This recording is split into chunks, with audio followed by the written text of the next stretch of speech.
पवन सिंह को जो भैया बोल रही है उसमें पवन सिंह को जर्सी गाय नज़र आ रहा है, देसीला भैंस नज़र आ रही है, देसीला घोड़ी नज़र आ रही है। तो इसका मतलब पवन सिंह के घर में बहनों को यही दर्जा दिया जाता होगा ना।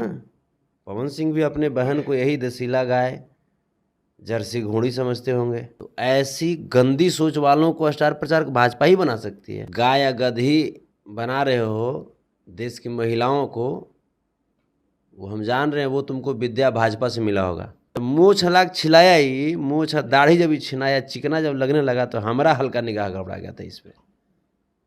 बहुरा हाथ ही ना, तुम्हारे ऊपर तो हमारा कभी कभी निगाह गड़बड़ा रहे, मोछ मत छिलवाना। तुम्हारे ऊपर हमारा कुछ दूसरे नज़रिए से आज तुमको हम देख रहे हैं। मतलब एक तरफ जर्सी गाय बना दिए, भारतीय जनता पार्टी गौ सेवा के नाम पे कितना फंड का घोटाला कर दिया, और जर्सी गाय बना दी एक तरफ, और दूसरे तरफ इनका निगाहों गड़बड़ा रहा है। मतलब गाय भैंस पर तारा निगाह गड़बड़ाता रे मर्दे हैं। बढ़िया हुआ इसकी बीवी भाग गई। जाहिल आदमी से आप दूसरी उम्मीद तो लगा ही नहीं सकते। ये शूर्पणखा है, ये हमेशा जिस कुल में जाएगी, जिसके पास जाएगी, उसका मान सम्मान घटवाएगी, उसका नाक कटवाएगी। चोला पहन लेने से बाघ का गीदड़ बाघ नहीं बन जाएगा। कितनों कुछ कीजिए, ये खाली दांतें नहीं फोड़ेगी, किसी को तीन दांत नहीं पड़ता है। पवन सिंह इन दिनों लगातार विवादित बयानों के लिए जाने जा रहे हैं। पिछले दिनों ने उन्होंने कहा कि जो हमने लकीर खींची है उसी पे भोजपुरी रेंग रही है, और वहीं अनुपमा यादव जो कि भोजपुरी कलाकार हैं उनको देसी गाय कह दी है। और ये बात कुछ लोगों को अच्छा नहीं लगा, महिला विरोधी बात है, और भी कई तरह की बातें की जा रही है कि भोजपुरी में स्तर लगातार गिरते जा रहा है। इन सभी मसलों पर बात करेंगे। हमारे साथ में हैरान स्टार संतोष रेणु यादव हैं। एक महिला कलाकार को देसी गाय बोल देना कितना हद तक सही है? आपके समझ से कितना हद तक सही है? नहीं, मेरे समझ में तो बिल्कुल सही नहीं है। आप एक कलाकार है, कलाकार में क्या कोई ऐसी प्रचलन है, प्रथा है? जब आपके समझ से सही नहीं है तो हमारा समझ से कहाँ सही रहेगा? ये अलग बात है कि जिसके बारे में बोला गया उसका अभी तक कोई रिएक्शन नहीं आया है। अब उसको गदही बोल दीजिए, घोड़ी बोल दीजिए, कुत्ती बोल दीजिए, भैंसी बोल दीजिए, फिर भी शायद ही हमको लगता है कोई फ़र्क पड़ेगा उस पर। तो इस पे पहला रिएक्शन तो उसी का आना चाहिए था, क्योंकि जाहिर सी बात है कि हिंदुस्तान की महिलाओं के अंदर जो स्वाभिमान है ये आज से नहीं, ये इतिहास जानता है, इतिहास के पन्नों में दर्ज है। लेकिन ये पहली ऐसी महिला है हिंदुस्तान की जिसको आप कितनों कुछ कीजिए, ये खाली दांतें नहीं फोड़ेगी, किसी को तीन दांत नहीं पड़ता है, ये नहीं करता है, कितनों कुछ करते रहिए। ये तो यादव टाइटल लगा करके अपने आप को दिखाना चाहिए कि हम भी यादव हैं। तो चोला पहन लेने से बाघ का गीदड़ बाघ नहीं बन जाएगा। आप कहना चाह रहे हैं अनुपमा यादव यादव नहीं है, टाइटल लगा लिए सिर्फ? तो ये आज आप मैंने थोड़े जान रहे हैं, तो हम कभी से जान रहे हैं कुमारी अनुपमा थी, है आज भी कुमारी अनुपमा ही है। ये यादव टाइटल लगा लिया, तो यादव टाइटल लगा लिया तो यादव बन जाएगा। तो ये शूर्पणखा है, ये हमेशा जिस कुल में जाएगी, जिसके पास जाएगी, उसका मान सम्मान घटवाएगी, उसका नाक कटवाएगी। तो इसको अच्छा लगा तो चलिए, कोई बात नहीं। पवन सिंह जिस तरह से बोले हैं, पवन सिंह पिछले दिनों जो बात बोली थी लकीर वाली, और इस तरह की बात बोल रहे हैं, क्या मैसेज देना चाह रहे हैं क्या इससे? देखिए, उस तरह के जाहिल आदमी से आप दूसरी उम्मीद तो लगा ही नहीं सकते। उस तरह के जाहिल आदमी से दूसरी उम्मीद आप नहीं लगा सकते हैं, है ना।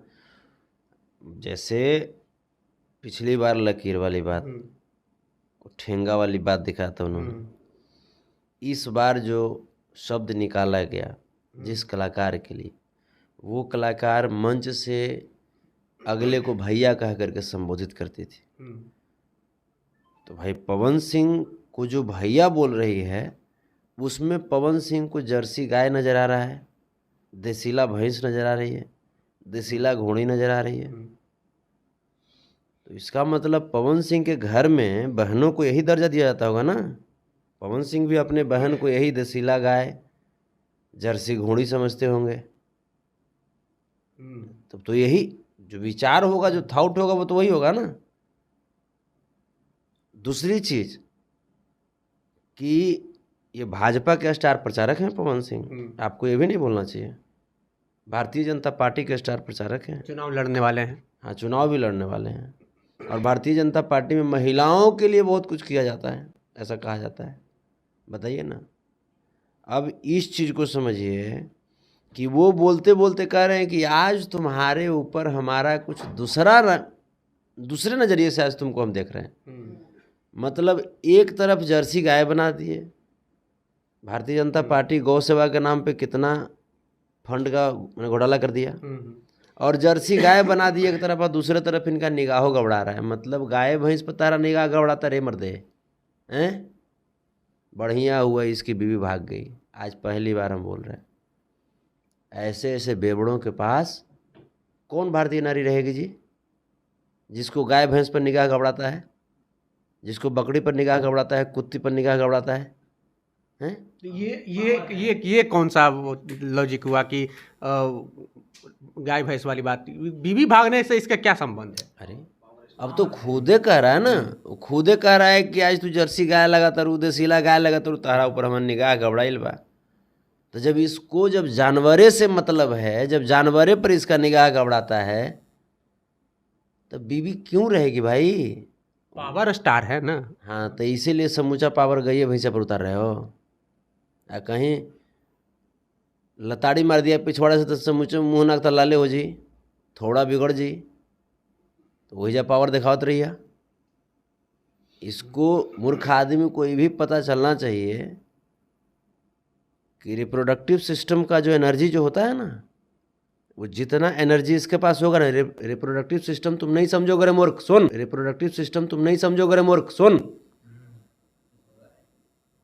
रिप्रोडक्टिव सिस्टम का मतलब होता है प्रजनन तंत्र, ठीक है? तो उसका जो एनर्जी जो होता है ना, जेनेटिक एनर्जी, उस एनर्जी से 32 गुना ज़्यादा होता है गदही में। आई गदहवा को ये भी मालूम नहीं है कि जब तुम उसके ऊपर निगाह गबड़ाओगे तो जहाँ से तुम्हारा निगाह गबड़ाएगा ना, वही जैसे झोंकराना शुरू कर देगी वो। समूचे पावर जो है ना भस्म हो जाएगा तुम्हारा।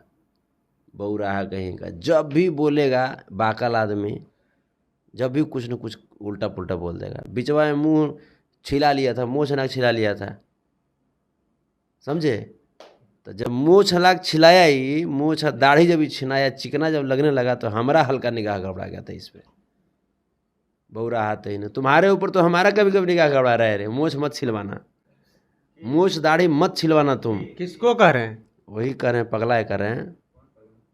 कौन पगला है? पवन सिंह वाय करे मूछ दाढ़ी छिलवाई बा तो समझा कि अब मेहनत करल शुरू कदम तारा पर।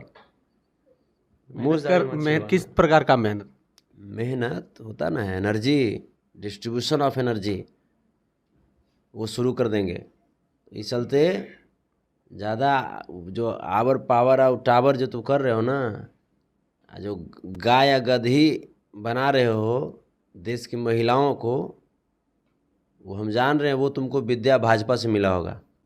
भाजपा के अब इसमें भाजपा का क्या रोल है? भाजपा के क्यों बीच में ला रहे हैं? एक कलाकार की बात है, कलाकार मंच से ये सब बातें हुई, तो भाजपा के इसमें क्या दोष है? आप ये बताइए कि कलाकार देश से बाहर है, वो भी तो एक इंसान है ना। भाजपा इसको स्टार प्रचारक बनाया है, तो ऐसी गंदी सोच वालों को स्टार प्रचारक भाजपा ही बना सकती है, भाजपा ही बना सकती है। तो ये जो है, ये बहुत गंदी विचार है, बहुत गंदी सोच है। लेकिन इस पे आगे कदम तभी आदमी बढ़ा सकता है जब जिसके बारे में बोला गया वो क्या सोचती है। वो ठाठा के हंस रही है, तो अब वो सोचे कि क्या करना है। चलिए, तो सारी बातें अनुपमा यादव पे संतोष रेणु यादव छोड़ दी हैं और पवन सिंह के बारे में कहा है कि इनकी निगाहें गाय भैंस पे ही जाती है और इनके बहन को यानी कि अपने बहन को इसी निगाह से देखते हैं। अनुपमा यादव पवन सिंह को भैया कहते हैं और उन्होंने भारतीय जनता पार्टी से भी इनको रिलेट किया कि भारतीय जनता पार्टी जो है इसी तरह लोगों को स्टार प्रचारक के रूप में प्रमोट करती है। बहरहाल संतोष रेणु यादव की बातों से कितनी सहमत है, प्रतिक्रिया कमेंट बॉक्स में जरूर दें।